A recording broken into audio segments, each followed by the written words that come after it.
Bóndadagurinn í þessari viku og markar upphaf þorra og þá borða Íslendingar þorramat, súra hrútspunga, svið og gamaldags íslenskan mat. Á Suðurnesjum hafa nokkur þúsund manns sótt vinsæl þorrablót undanfarin ár. Þau verða hvergi núna en líklega verða nokkur miklu minni í heimahúsum. Einn þeirra sem þarf að hjálpa til í því Magnús Þórisson og hans fólk á réttinum í Keflavík. Hann setti þorramat í trog og við smökkuðum súra punga. Það bóndadagurinn í þessari viku og þá fær maður sér hrútspunga, súra hrútspunga. Magnús Þórisson á réttinum. Hvernig verður þorrinn 2021? Hann verður náttúrulega allt öðruvísi heldur en síðastliðin ár. Hann eiginlega kominn svona, ég vil ekki segja svona 15 ár aftur í tíman aftur. Það sem við þurfum að fara að vinna með að vera með þorrabakka og þorraöskjur, einstaklingsöskjur og paraöskjur. En það svona var á undanhaldi svolítið og þorrablótin tóku við og það eins og þú sjálfur veist þá hérna á Suðurnesjum erum við með mörg stór þorrablót sem verða ekki í ár. Það í Garði og það í Grindavík og það í Njarðvík og Keflavík.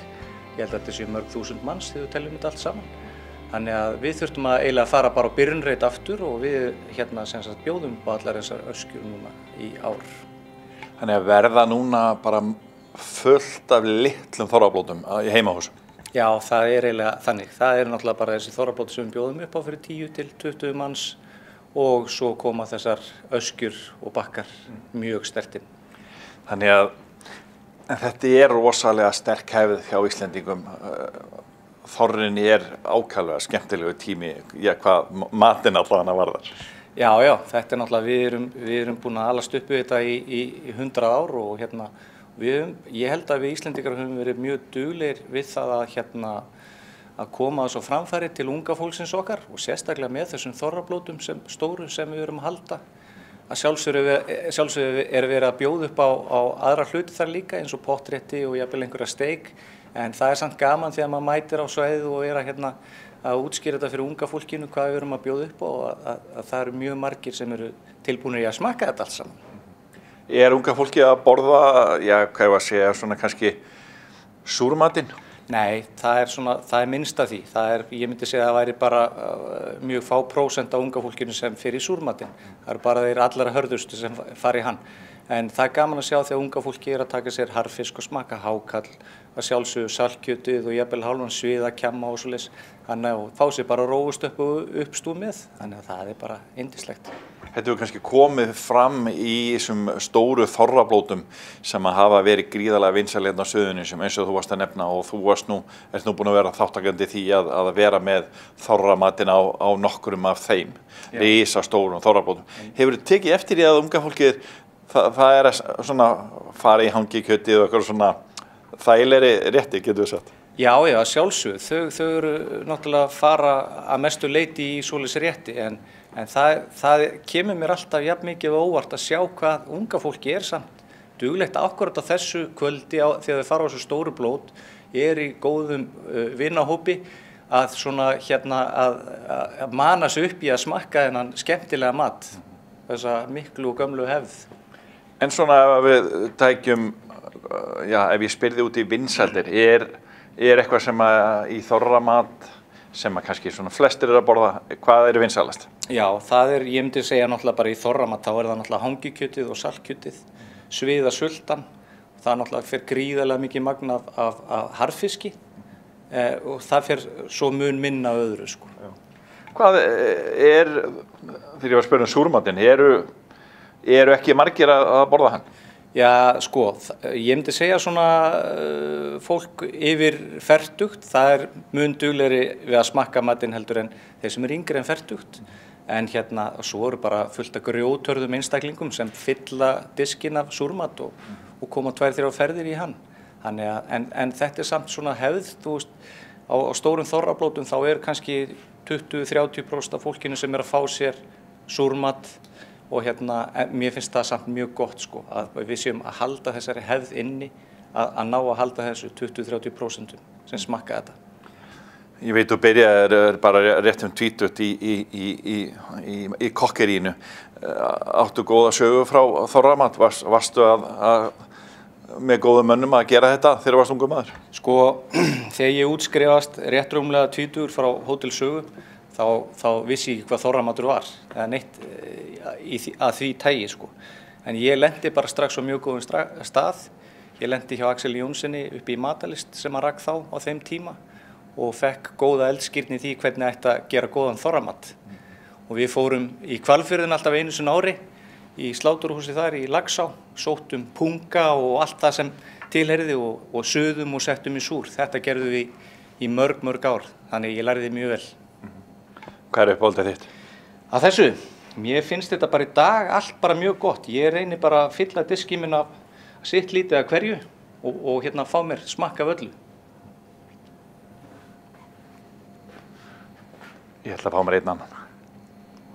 Þetta var sko hrútspunga líka. Það er kannski gaman að segja frá því líka að súrmaturinn sem ég að bjóða upp á er gert undanfarin ár.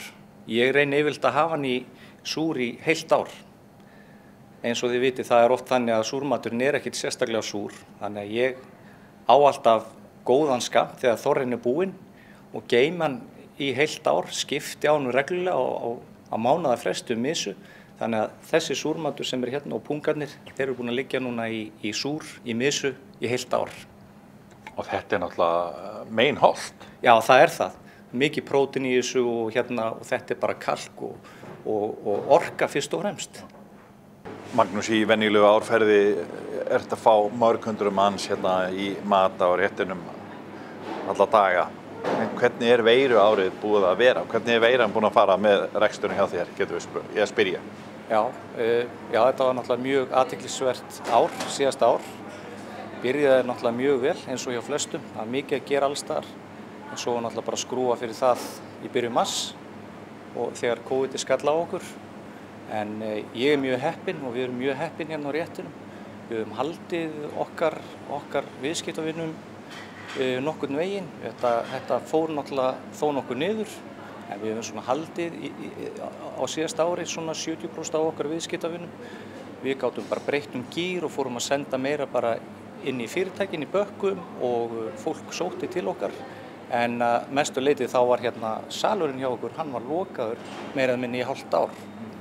Tókum ekki á móti fólki hérna í salinn. En við vorum nú bara að opna hann aftur daginn þegar svona aðeins rýmkaði til í ástandinu og við bjóðum 20 manns að borða hérna inni hjá okkur. Svo erum við með annan sal sem við sátum inn í áðan og þar geta 20 manns setið inni líka. Þannig að við getum tekið á móti 40 manns inni. Þannig að þetta er svona vonandi að koma hægt og bítandi aftur tilbaka? Já, ég er mjög bjartsýnn á það og vonandi fer þetta nú alltaf að koma. Heldur að þessar breytingar sem hafa verið á veiruárinu eigi eitthvað eftir að breyta þessu í framtíðinni, að þetta fari ekki aftur í sama horfið eins og bara til dæmis í rekstrinum hjá þér?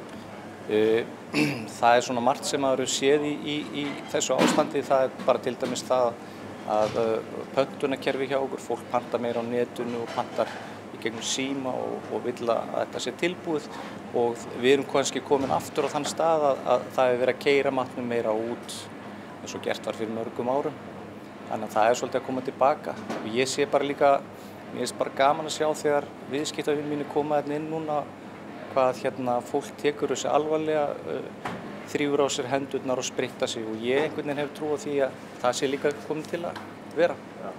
Og það verði svona þó nokkrar breyting. Já, við getum sagt að Íslendingar muni svona hugsa meira þessi mál í framtíðinni eftir COVID. Já, ég held að það sé alveg klárt. Ég held að það sé búið að stimpla þetta vel inn í okkur Íslendingara. Tökum þessu alvarlega og sem er náttúrulega besta mál. Þannig að þú ert hæfilega bjartsýnn? Já, ég er bara mjög bjartsýnn. Virkilega gaman að geta opnað salinn aftur, tekið á móti fólki. Það bara gerir allt starfsfólki mikið léttara og að fá að taka á móti öllu þessum góðu viðskiptavinum. Er þetta ekki líka pínu félagslegt fyrir marga þína viðskiptavini að koma? Jú, það er bara þannig. Þetta er eiginlega svona eins og félagsmiðstöð í hádeginu og menn hittast og rabba saman og það er bara eins og ég hef áður sagt það er alltaf gaman að því þegar þegar til dæmis kosningar eru á næsta leiti þá fara hérna bæjarstjórnarfulltrúar eða alþingismenn að koma hingað og rabba við fólki. Sjá þá meira. Já, nákvæmlega. Þannig að það má búast við þeim hérna á næstunni. Það eru alþingiskosningar og bæjarstjórnarkosningar á næsta ári. Já, það er bara svoleiðis. Þannig að nú fara þeir að láta sjá sig hérna.